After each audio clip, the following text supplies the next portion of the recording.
আজি মই আপোনালোকৰ ওচৰত লৈ আহিছোঁ ধুনীয়া চাই ৰেচিপি এটা। সেইটো হৈছে কচু আৰু মুৰ্গী মাংস। বলকচোন মই কেনেদৰে কচু আৰু মুৰ্গী মাংস বনাওঁ আপোনালোকে চাই গৈ থাকিব আৰু মই বনাই গৈ থাকিম। কচু আৰু মুৰ্গী মাংস বনাবলৈ মোক এইখিনি সামগ্ৰী লাগিব।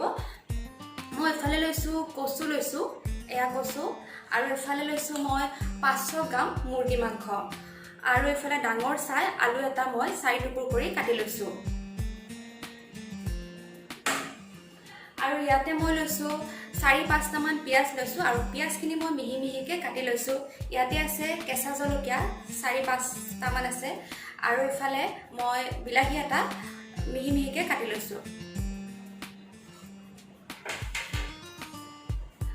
আৰু এফালে মই আদা নহৰু পেষ্ট এটা বনাই লৈছোঁ। এয়া আছে গুড়ি ধনিয়া, এয়া মিট মছলা, জলকীয়া গুড়ি, আৰু এয়া জিৰা গুড়ি, আৰু এয়া শুকান জলকীয়া লৈছোঁ মই 4টা, আৰু ইয়াতে আছে লং, ইলাচি, দালচেনি। বলকচোন এতিয়া মই ভিডিঅ'টো আৰম্ভ কৰোঁ। মই বনাই গৈ থাকিম আৰু আপোনালোকে চাই গৈ থাকিব।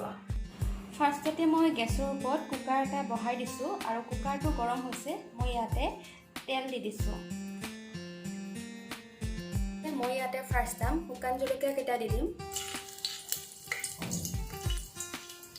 আৰু মই ইয়াতে কাটি থোৱা মিহি মিহিকৈ পিঁয়াজখিনি দি দিলোঁ।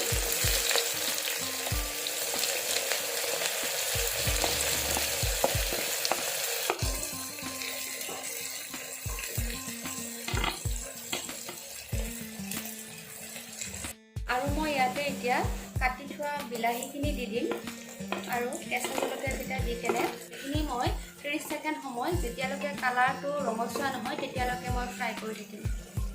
মই ইয়াতে 5 ছেকেণ্ড টাইম হৈ গ'ল, আৰু মই ইয়াতে গুড়ি মছলাখিনি দিম। ফাৰ্ষ্টটা মই সোৱাদ অনুসৰি নিমখ দি ল'লোঁ, আৰু যিখিনি গুড়ি মছলা আছিল ধনিয়া গুড়ি, জিৰা গুড়ি, এইখিনি মই মিট মছলাখিনি দি দিলোঁ। ইয়াত জলকীয়া গুড়ি,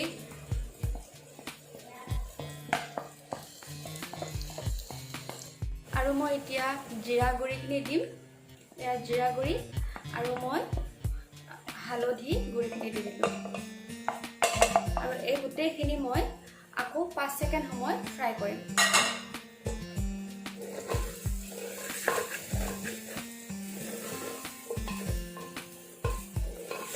এতিয়া মই ইয়াতে মাংসখিনি দি দিলোঁ,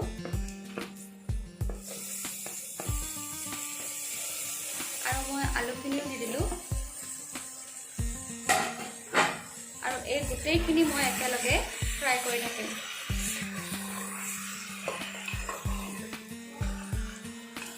মই এই গোটেইখিনি আলু, মাংস, মছলা এই গোটেইখিনি মই 15-20 মিনিট সময় মই ফ্ৰাই কৰিম, আৰু অকণমান সময়ৰ কাৰণে মই কুকাৰৰ ঢাকনিখন এনেই লগাই থৈ দিম। মাজে মাজে আহি কেনে মই চাম। 15 মিনিট টাইম হৈ গ'ল, আৰু মাংস আৰু আলুখিনি সিজিছে। মই ইয়াতে কচুখিনি দি দিম এতিয়া, আৰু এই কচুখিনি দি মই আৰু 5 মিনিট সময় টাইম ফ্ৰাই কৰিম, আৰু এই গোটেইখিনি মই 5 মিনিট সময় টাইম ফ্ৰাই কৰি থাকিম।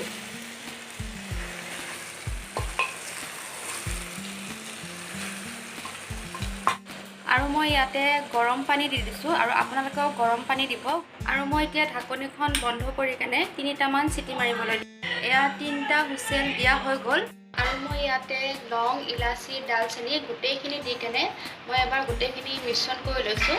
আৰু যদি আপোনাৰ নিমখৰ সোৱাদটো কম বুলি ভাবে তেতিয়াহ'লে আপুনি পিছতো নিমখটো এড কৰিব পাৰে। আৰু আজিৰ এই ৰেচিপিটো মোৰ অলৰেডি হৈ গৈছে। এয়া হৈছে মোৰ আজিৰ ৰেচিপি কচু আৰু মুৰ্গীৰ মাংস। আপোনালোকেও এবাৰ ঘৰতে বনাই চাবচোন কেনেকুৱা পায়। আৰু যদি মোৰ ভিডিঅ'বোৰ চাই আপোনালোকে ভাল পায় তেনেহ'লে লাইক কৰিব, শ্বেয়াৰ কৰিব, কমেণ্ট কৰিব, আৰু কিন্তু ছাবস্ক্ৰাইব কৰিবলৈ নাপাহৰিব।